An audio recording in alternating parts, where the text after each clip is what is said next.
C'est une correspondance révélée cette semaine dans la presse libanaise et relayée par les médias israéliens.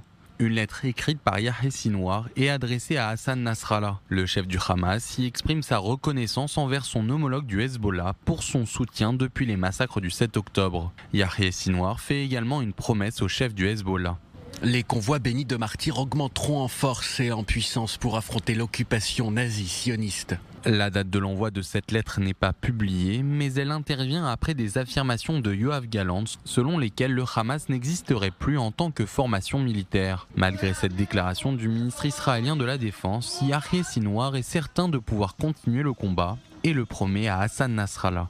Le combat continuera jusqu'à ce que l'occupation soit vaincue et balayée de notre terre et que notre État indépendant et souverain soit établi avec Jérusalem comme capitale. Malgré cette apparente proximité, le Hamas et le Hezbollah n'ont pas toujours été alliés. Les deux mouvements terroristes se sont opposés en 2011 lors de la guerre civile en Syrie.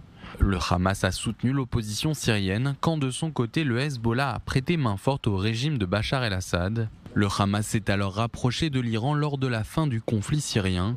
L'organisation terroriste palestinienne et le Hezbollah se sont donc naturellement rapprochés, devenant tous les deux des proxys de Téhéran. Principal architecte de ce rapprochement, Saleh al-Arouri, l'ancien numéro 2 du Hamas, éliminé à Beyrouth en janvier dernier dans une frappe attribuée à Israël. Autre signe de cette proximité, l'annonce par le Hamas de l'établissement officiel de son organisation au Liban. Une annonce 3 mois seulement après les massacres du 7 octobre. Le Hamas a également lancé une campagne de recrutement à grande échelle au Liban. Un recrutement dans les 12 camps qui abritent des dizaines de milliers de réfugiés palestiniens et leurs descendants.